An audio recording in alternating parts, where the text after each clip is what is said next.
Give you a live look here at the White House, where President Donald Trump will soon sign his domestic agenda bill, frequently called the Big Beautiful Bill, after it narrowly passed the House this afternoon. It's a story we have been telling you about for a few weeks now, so thanks for sticking with us here at 7:30. It's the president's first major legislative achievement of his second term. House Republicans voting to approve the massive bill of tax and federal spending cuts. WBTV Washington correspondent Molly Martinez explains what's in it and what it means for you. On this vote, the yeas are 218, the nays are 214. The motion is adopted. After a series of fits and starts, the House passed Donald Trump's domestic agenda Thursday, but not without major pushback from Democrats. All of this is being done to provide massive tax breaks to billionaire donors. Leader of the House Democrats, Hakeem Jeffries, stalling the vote with a record-breaking 8-hour and 44-minute-long speech. In it, he covered the cuts to SNAP and the millions of Americans who will lose health care coverage as a result of this bill.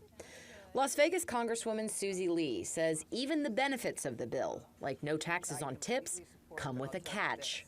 While the tax benefits that go to the wealthiest Americans are permanent, the no tax on tips, one has a cap at $25,000, phases out for wage earners over $150,000, but more importantly, phases out, is discontinued after 2028. For Republicans and Donald Trump, the Big Beautiful Bill's passage is a hard-fought victory.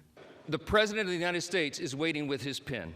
The House passed the Senate version of this spending package without any changes or amendments. So when President Trump signs it, it will become law. The president wanted to get this done by July 4th, and it looks like he'll get his wish. On Capitol Hill, I'm Molly Martinez. Molly, thank you. So here's what those changes mean for us locally. The bill significantly cuts federal support for Medicaid and food stamps and will reduce the amount of taxes state and local governments can levy on providers, also known as those provider taxes. The South Carolina Hospital Association says the bill means hospitals in the Palmetto State could lose about $15 billion over a 15-year period starting in 2028, and then $2.4 billion every year after the reductions are fully implemented. And patients at hospitals in rural areas like MUSC Chester Medical Center could particularly feel the impacts.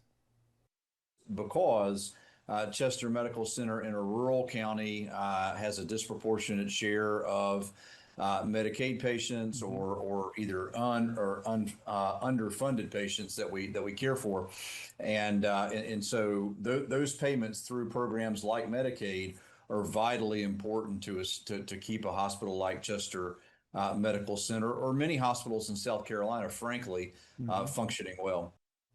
MUSC Regional CEO J. Scott Broom speaking with us last week about all this. At the time, he was holding out hope that the House version of the bill would pass, but that didn't end up being the case. Broom sent us this statement today, reading in part, quote, "Fortunately, if enacted, there would be some time before the effects take hold, and the impact would be gradual." Now, when it comes to SNAP benefits, the bill requires states to help fund the program. Right now, SNAP's 100% federally funded. But with this bill being passed, North Carolina could have to pay from $400 to $700 million to keep SNAP going to give food assistance to the people who need it. 1.4 million North Carolinians rely on that program. Here at Nourish Up, we feed hungry families, we feed seniors on fixed incomes, and we feed children. And so any cuts to programs that help put food on the table mean my job is going to get that much harder. Reaction already pouring in from our local lawmakers. Democratic Representative Alma Adams issuing a statement reading in part, quote, "Make no mistake, communities across the state will suffer, so Donald Trump's loyalists can get richer," end quote.